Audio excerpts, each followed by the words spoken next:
tous, j'espère que vous allez bien. Bienvenue dans un nouvel épisode du podcast Parlons Cloud. Alors aujourd'hui, je suis avec mon invité au Palais des Congrès de Paris pour assister à un événement organisé par Microsoft qui s'appelle IA Tour. Et en fait, je profite de la présence de Philippe, effectivement, pour parler d'un sujet qui est à la fois, en fait, il appartient à l'IA, l'intelligence artificielle, mais surtout c'est un outil qui est dédié à la cybersécurité. Aujourd'hui, comme j'ai dit, en fait, on va parler de Sentinel.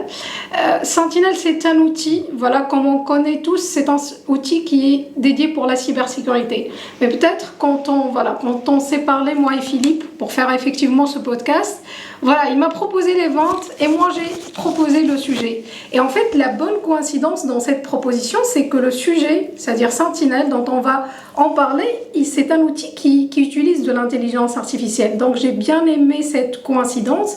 Et on est là pour parler de Sentinel. Et voilà, à toi Philippe de nous dire plus sur Sentinel. Qu'est-ce que tu penses? C'est quoi comme outil?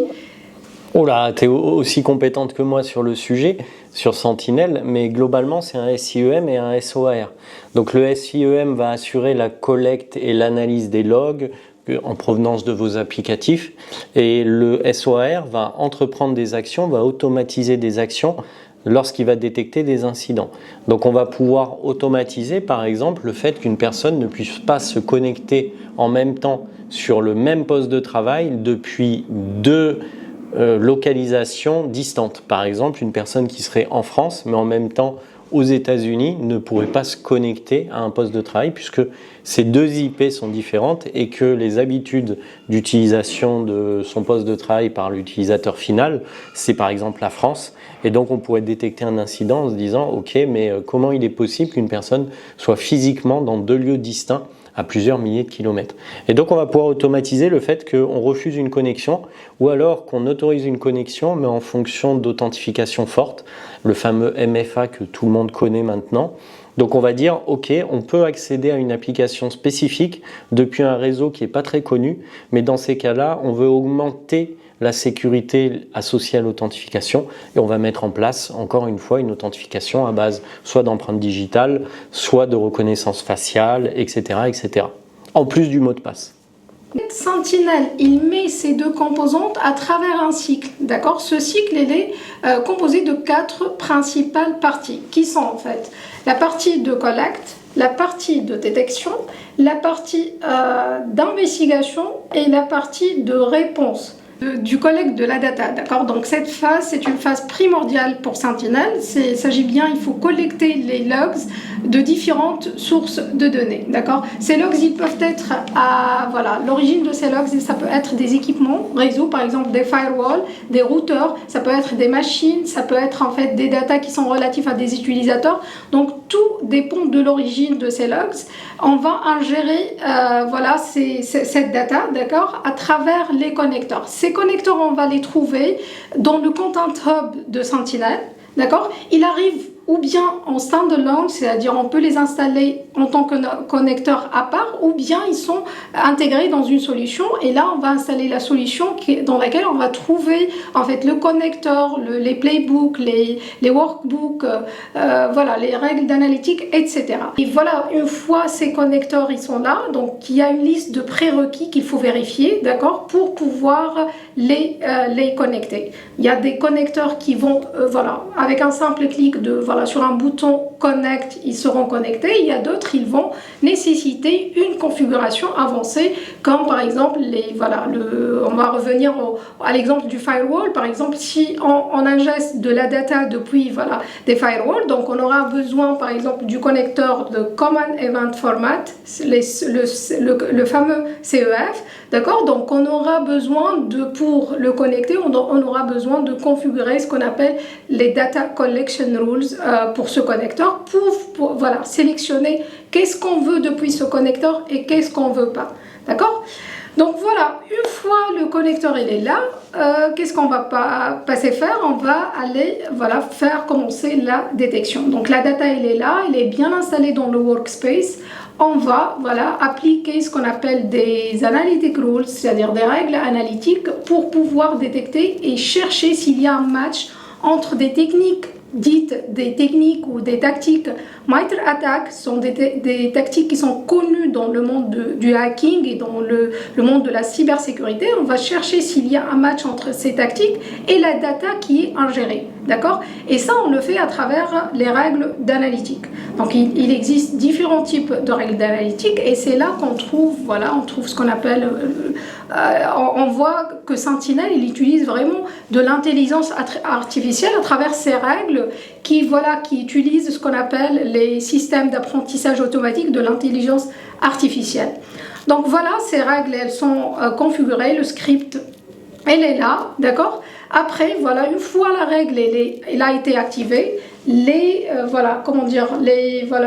incidents et les alertes, ils commencent à apparaître. Et voilà, une fois on a les incidents, on peut commencer l'investigation. Oui, c'est vrai. Le point important, c'est qu'il faut aussi qu'il y ait des ressources pour traiter les alertes.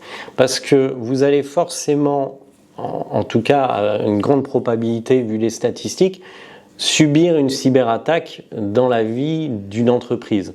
Et le point important, c'est que on n'est pas toujours au courant qu'on est victime d'une cyberattaque, ou on l'est quand c'est trop tard.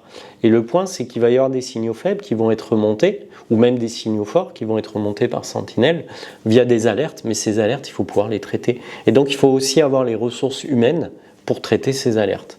Effectivement, les ressources humaines, quand on parle de ressources humaines, il faut avoir une équipe dite les SOC analystes, d'accord? Ces SOC analystes, ils doivent être présents, ils doivent savoir en fait lire ces incidents, ils doivent être capables de faire l'investigation, que ce soit l'investigation à travers en fait des dashboards qu'on appelle les workbooks, d'accord? Alors c'est vrai, ce que dit ma collègue, c'est que les workbooks, concrètement, c'est des tableaux de bord qui vous permettent d'avoir une vue graphique de ce qui se passe et de ce qui a été remonté par Sentinel. Et donc ces tableaux de bord, ils s'appuient un peu sur les mêmes types de workbooks que vous pourrez retrouver sur le portail Azure, mais l'objectif, c'est de rendre intelligible à l'être humain les logs qui sont collectés par Sentinel. Parce que les logs, c'est des lignes avec un timestamp, avec la sévérité de ce qui a été détecté, etc. Mais analyser tous des logs toute une journée, c'est très compliqué. Quand on a une vue graphique, on peut beaucoup plus facilement prendre les bonnes décisions.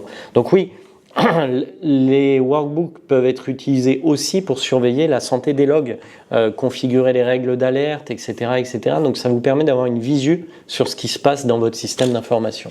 Effectivement, en fait, il y a les workbooks et également on peut investiguer avec graphiquement parlant, il y a des graphes qui permettent en fait déjà la corrélation entre les incidents et ils permettent de mettre à nu les différentes entités qui sont incluses dans les incidents et comprendre en fait comprendre cette menace, décider du sort de cette menace. Est-ce qu'on répond, est-ce que c'est un faux positif, c'est un vrai positif. Voilà, donc l'investigation, c'est une étape très très importante qu'il ne faut pas manquer et qu'il faut en fait savoir surtout investiguer pour pouvoir répondre aux menaces. Ouais, et puis on pourrait terminer aussi par les playbooks.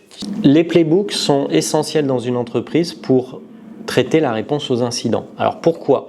Tout simplement parce qu'une entreprise n'a pas toujours les ressources humaines pour traiter tous les incidents et les playbooks vont être utiles puisque ce sont des scripts qui vont automatiser des actions liées à Sentinel. Un point important, c'est qu'ils vont aussi vous permettre d'être au courant si demain il y a une modification des règles qui a été opérée sur Sentinel. Concrètement, un hacker qui pénètre votre système d'information, une des premières choses qu'il va faire, c'est essayer d'effacer ses traces. Et pour effacer ces traces, quoi de mieux que de modifier la configuration de Sentinel. Donc les playbooks sont là pour la réponse aux incidents, mais aussi pour vérifier que, par exemple, les règles d'alerte n'ont pas été modifiées et si elles l'ont été, par qui elles l'ont été. Exactement. Donc en fait, il faut bien être sûr en fait de mettre en place les 4 phases parce que toutes les 4 phases depuis le choix en fait, depuis la collecte des connecteurs jusqu'à la réponse, toutes les 4 elles sont très importantes, donc il faut les concevoir d'une façon minutieuse. On passe maintenant à la démonstration. Donc en fait, pour la démonstration, j'ai choisi un use case, un cas d'utilisation.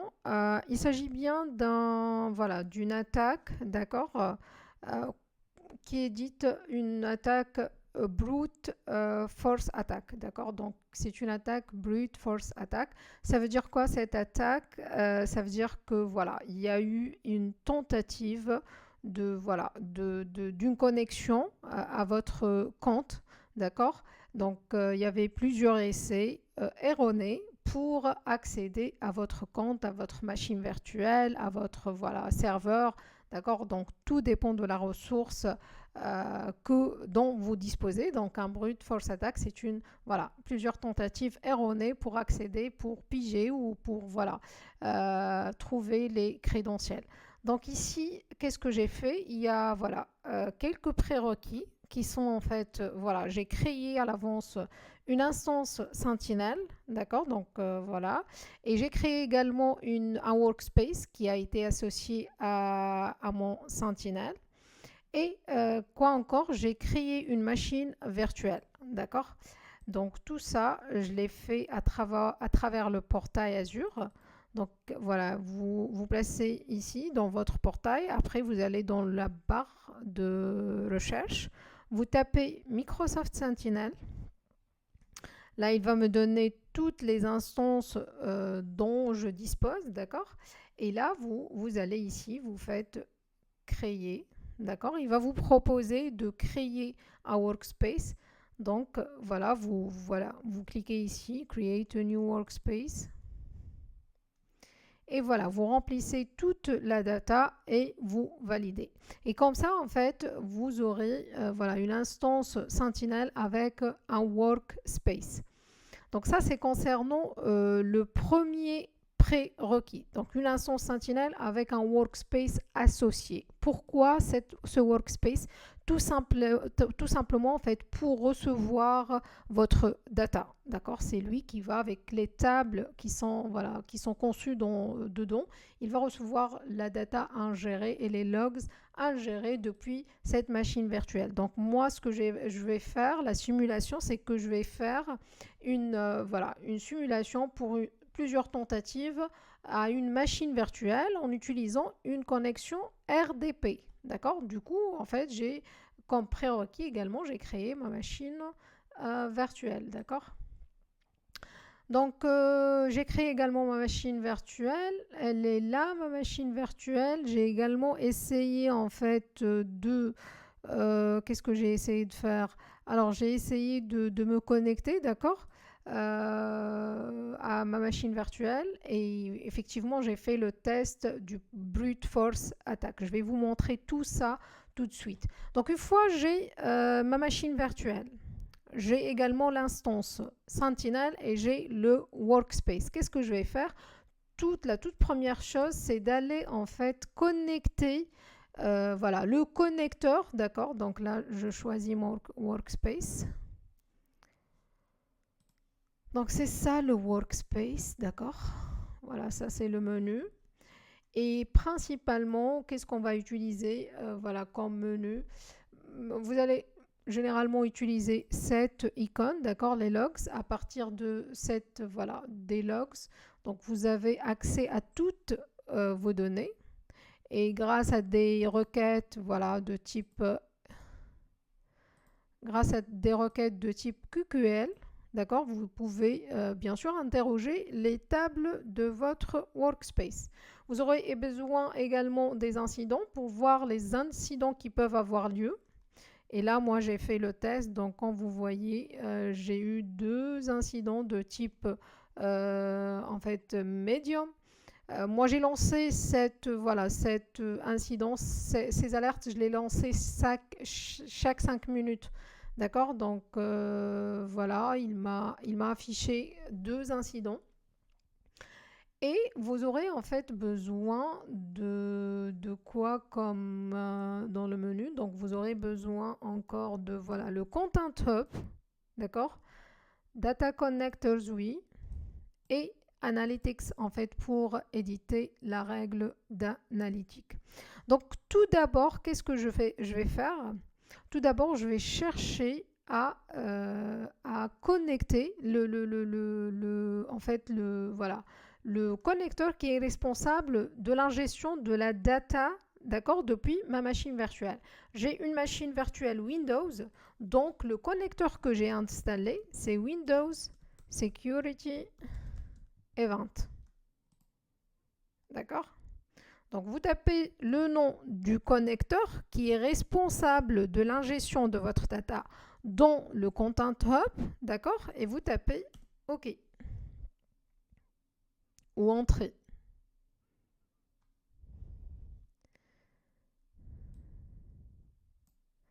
Là, il recherche le connecteur. Et quand vous voyez, en fait, là, j'ai mon connecteur, d'accord? Avec, en fait, voilà, toutes les dépendances, parce qu'il s'agit bien ici d'une solution, hein, d'accord? Donc, vous allez trouver qu'il y a des connecteurs qui viennent avec des solutions, qui sont en fait, voilà, une solution, ça peut être des règles d'analytique, ça peut être des workbooks, ça peut être des playbooks, d'accord, des hunting queries, tout ça en fait, ça peut avoir lieu dans une solution. Donc ici, je suis en train d'installer une solution, donc une solution complète, tout un package. D'accord? Parfois, vous trouvez que le connecteur, c'est écrit standalone, ça veut dire il vient tout seul. Donc ici, je clique sur ça et je fais Manage. Et là, pourquoi je clique sur Manage? Pour connecter mon connecteur, d'accord? Donc par défaut, le connecteur il n'est pas connecté, mais là, je dois performer, c'est-à-dire je dois finaliser cette configuration dans le but de le connecter, d'accord? Donc ici, je clique sur Windows Security Event via l'agent AMA, d'accord? Et en fait, pourquoi ça? Parce que ça, c'est voilà, c'est une version ancienne, d'accord, de Legacy Agent. Donc, de préférence, il faut choisir l'Azure Monitor Agent, d'accord? Ça, c'est la suite en fait des règles analytiques, les hunting query. Donc, c'est ce que j'ai comme dans la solution. Donc, je clique ici.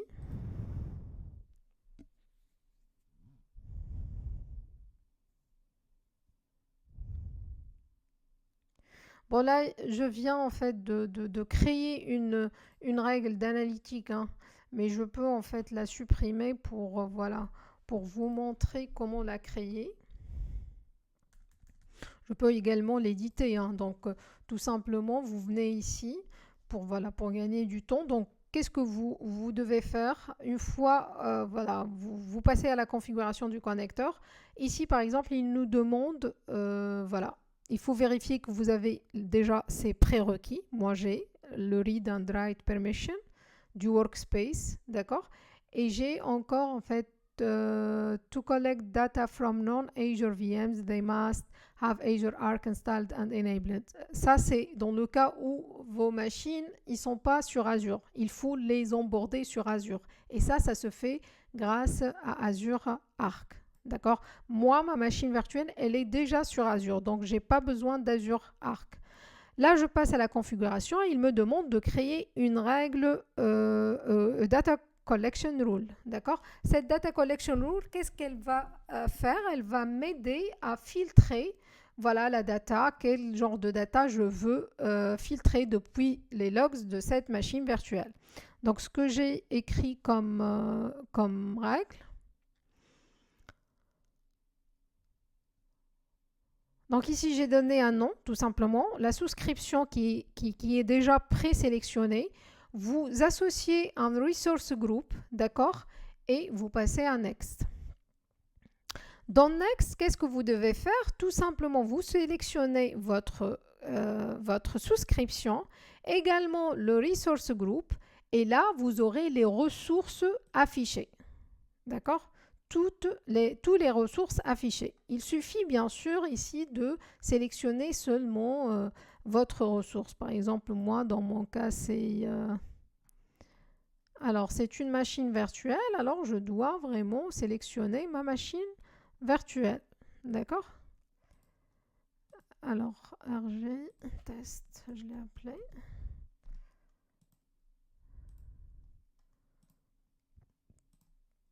Donc, RG test. Et là, c'est... Voilà.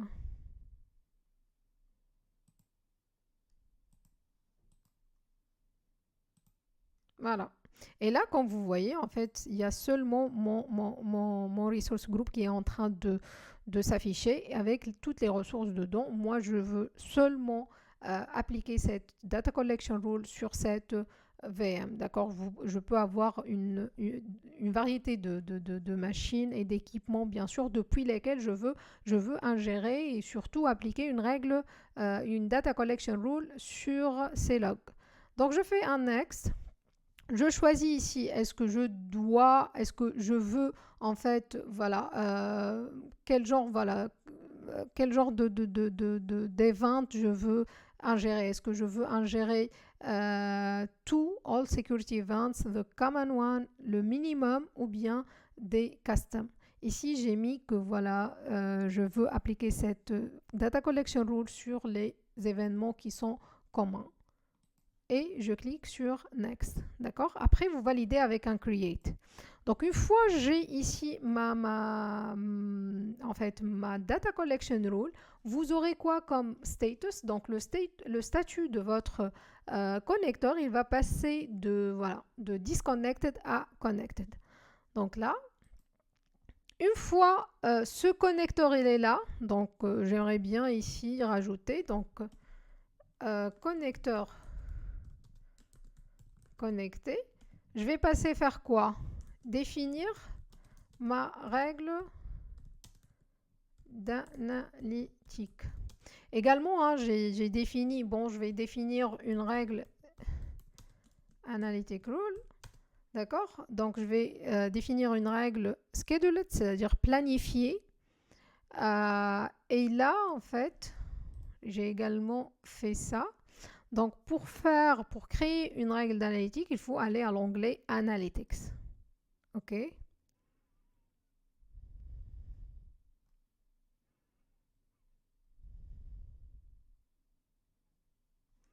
Comme vous voyez, ça, c'est la règle que je viens de créer. The Brute Force Attack 1. Également, en fait, pour cette règle, j'ai édité le code. Et là, en fait, attendez, est-ce qu'il n'y a pas, en fait, voilà, il n'y a pas peut-être, voilà, il n'y a pas d'un bouton pour éditer. Bon, c'est pas grave. Alors, qu'est-ce que j'ai fait pour cette règle? Alors, j'ai défini déjà une règle scheduled, d'accord, scheduled analytic rule, c'est-à-dire une règle plutôt planifiée. Pour la mienne, je l'ai planifiée, en fait, chaque 5 minutes, elle est déclenchée.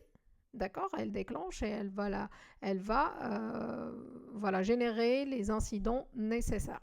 D'accord? Pour éditer une règle d'analytique dans Sentinel, il vous faut que ce soit dans Sentinel ou dans n'importe quel CIEM, hein, pour ne pas rester, voilà, c'est-à-dire pour savoir déjà le mécanisme en général. Donc, parce que nous, si on apprend maintenant, c'est pour apprendre pour tout, peu importe le CIEM. C'est-à-dire, par exemple, pour Splunk, vous aurez besoin d'un autre langage. Ici, le langage est utilisé pour l'interrogation des tables du workspace, c'est le QQL. D'accord?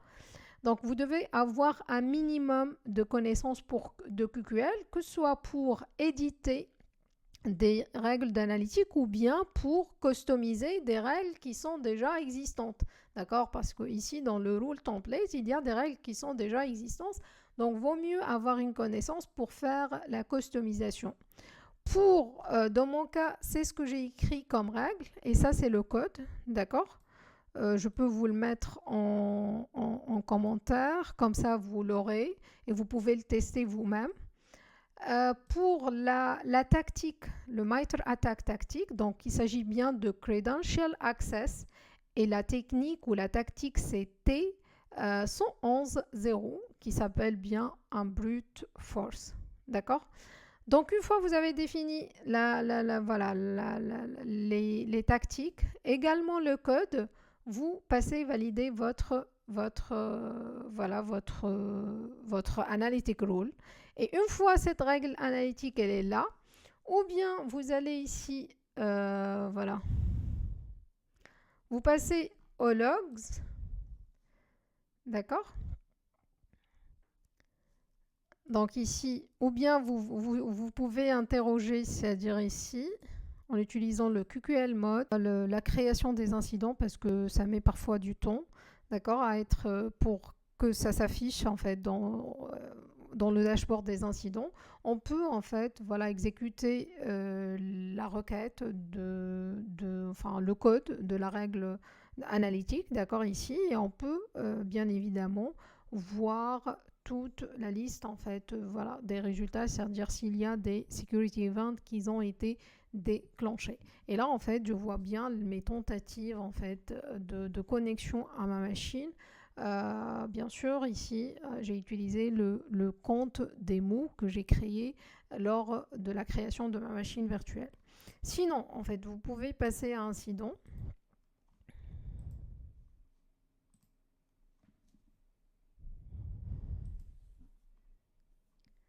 Et là, en fait, j'ai plusieurs incidents brute force attack, d'accord. Ici, je fais un view full detail.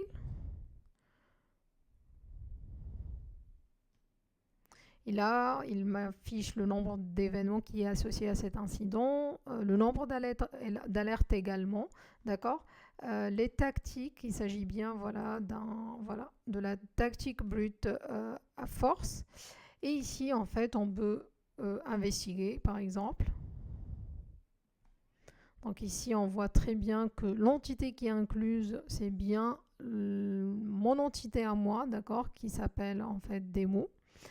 Si voilà l'événement il est plus voilà il est plus complexe, ou bien que voilà l'attaque elle est plus, par exemple si on prend un DDoS attack en fait c'est un distributed c'est-à-dire c'est une attaque distribuée, donc on peut avoir ici plusieurs entités qui seront affichées, d'accord. Donc tous les ordinateurs qui vont attaquer par exemple votre serveur web ou votre machine virtuelle, ils seront affichés ici. Mais là, comme en fait la tentative elle vient que du compte démo, il n'y a que cette entité qui est affichée, d'accord. Donc en fait cette investigation graphique elle est vraiment importante pour que voilà vous pouvez interpréter et vous faciliter l'interprétation de vos incidents. Alors, quoi encore? Donc en fait ici on peut, voilà, ça c'est la sévérité de l'incident. Ça c'est le statut. On peut, une fois que voilà il s'agit bien d'une, par exemple moi simulation, je peux voilà cliquer sur closed avec voilà un petit commentaire pour dire voilà je l'ai par exemple fermé parce que c'est moi qui a fait ce test. Sinon en fait vous pouvez l'assigner à quelqu'un. Là moi je vais le faire dans l'incident action.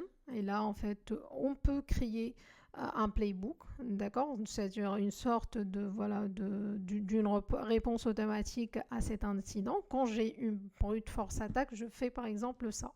Et peut-être en fait, on aura plus d'opportunités pour faire les playbooks et pour voilà traiter chaque peut-être élément de Sentinel ou voilà, ou d'un SOAR dans une autre vidéo. Mais là, je vais la laisser en fait un peu simple, la vidéo, malgré qu'elle ne l'est pas. Hein. Mais voilà, je peux par exemple créer un automation rule, c'est-à-dire une règle automatique. Là, voilà, je garde ce nom.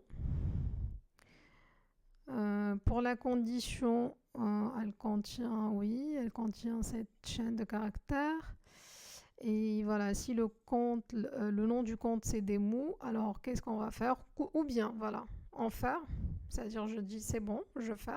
Ou bien je peux par exemple l'assigner assign owner, d'accord, je l'assigne à quelqu'un pour la traiter. Donc ici je vais dire que c'est, voilà, je vais la fermer, voilà,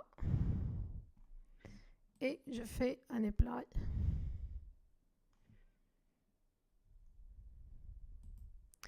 Donc voilà, c'était ça concernant voilà, la démonstration pour Sentinel.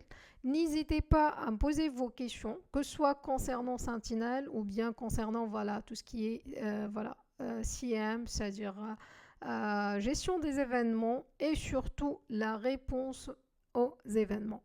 Bien sûr, on aura plusieurs opportunités voilà, pour mieux découvrir ça en détail. Hein. Je vais revenir sur ça un peu plus en détail, mais là, voilà, c'est juste une démonstration qui vient illustrer la discussion voilà, que vous venez de voir dans le podcast. Je vous dis à bientôt et bye bye.